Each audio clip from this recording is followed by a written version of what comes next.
Hello everyone. Today in this video we are going to share a weight loss hack that many people take for granted, but it can truly make a world of difference in achieving your health goals. Let's dive into this simple yet powerful strategy. We know that carbohydrates tend to raise blood sugar levels as well as the hormone insulin, which is crucial because it instructs your body to store calories that could otherwise be converted to body fat. For this reason, many people who are attempting to lose weight try to reduce the impact of insulin. Carbohydrates, proteins, and fats are one of the three macronutrients essential for the human body. They are the body's primary energy source in various foods, including fruits, vegetables, grains, legumes, and dairy products. Carbohydrates are made up of sugar molecules, broken down during digestion to provide glucose, the body's main fuel source for energy production. While carbohydrates are important to a balanced diet and provide energy for various bodily functions, not all are created equal. Some carbohydrates are considered unhealthy when consumed in excess or in certain forms, and are a main cause of weight gain. Refined carbohydrates such as white bread, white rice, sugary cereals, and pastries have been processed to remove the fiber and nutrients in whole grains.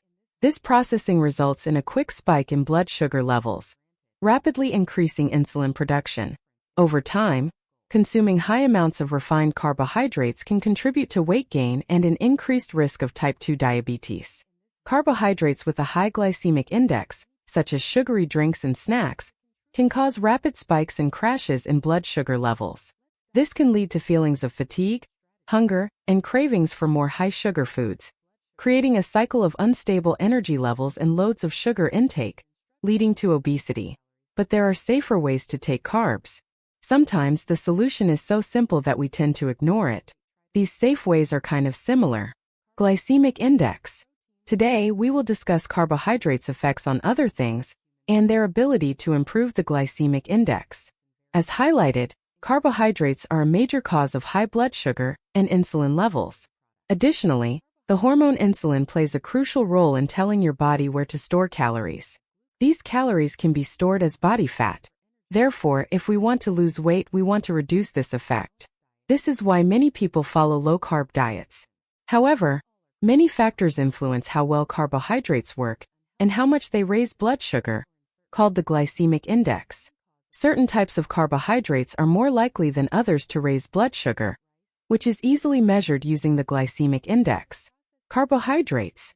The first and most important factor is the total number of carbohydrates, well known to carbohydrate counters. For example, an average North American consumes 200 to 300 grams of carbohydrates per day, while low-carbohydrate diets are variably defined, ranging from 50 grams per day to 130 grams per day. The ketogenic diet typically involves consuming less than 20 grams of carbohydrates daily. However, this is just one of the factors. Net carbs are the second factor. You take in total carbs and fiber is subtracted because fiber is not absorbed by the body. So, if you consume 100 grams of carbohydrates but 50 grams of fiber, those 50 grams are not absorbed, as the fiber mostly moves through your gut and is excreted into the stools. The third factor is food order because it tremendously affects how high your blood glucose and insulin levels go. No one has ever considered the order of eating some things together, but eating carbs first versus eating carbs last can have almost double the effect on blood glucose. The fourth topic we will discuss today is what other foods you can consume with those carbs to blunt the effect on blood glucose. You will appreciate those things. Sushi and rice. Studies have shown that the glycemic index can be lowered by combining rice with other foods compared to consuming rice alone in meals. Two things are important. One of them is vinegar, and it turns out that when you add vinegar to rice, the glycemic index drops significantly. Sushi rice averages 59, and white rice averages 100. Another thing to remember is that eating processed foods very common, such as pickles, will lower the glycemic index of white rice to 75. For example, eating rice and milk lowers the glycemic index because whey protein stimulates insulin. It may be bagels mixed with milk. They also look at soy products because soybeans, natto, and miso are made from soybeans and are still consumed. When this soy product is consumed with lemon juice and carbohydrates, the effect on blood sugar will decrease. Effect of lemon juice.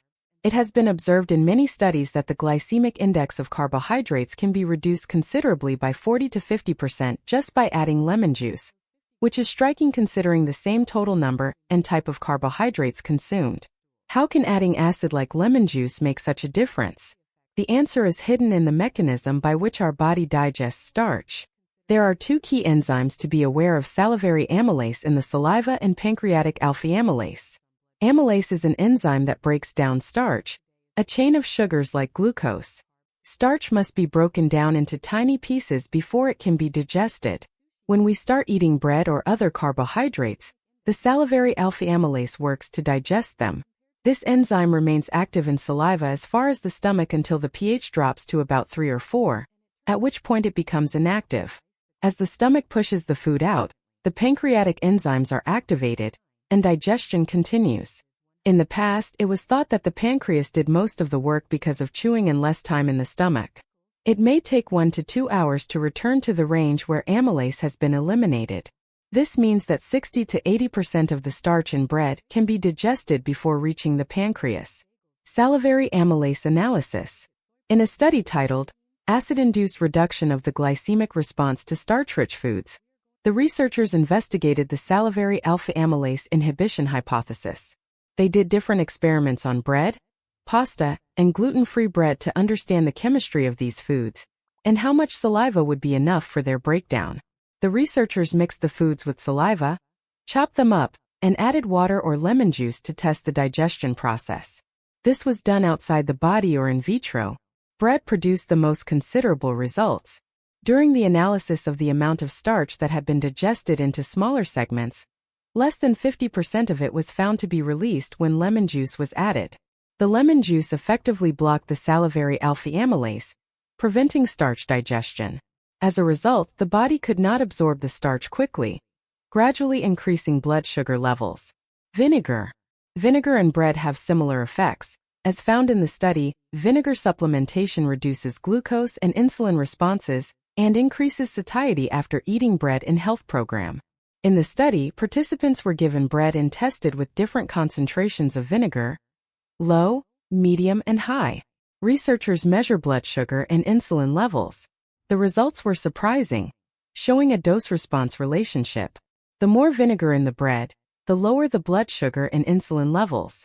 It is possible that the bread is not fully digested, and the body cannot absorb the simple sugars broken down. Additionally, the combination of bread and vinegar increased satiety, making people feel fuller and less likely to eat more. The bottom line is that consuming naked carbs, meaning carbs by themselves, is not ideal as it exposes the body to maximum glucose and insulin responses. It reduces the amount of carbohydrates absorbed. Fermented foods containing lactic acid, vinegar with acetic acid, or lemons and lemon juice with citric acid can achieve this benefit. By incorporating acid with carbohydrates, a significant improvement in lowering blood sugar levels can be observed. Eating naked carbs was a common mistake for individuals following an ultra-low-fat diet.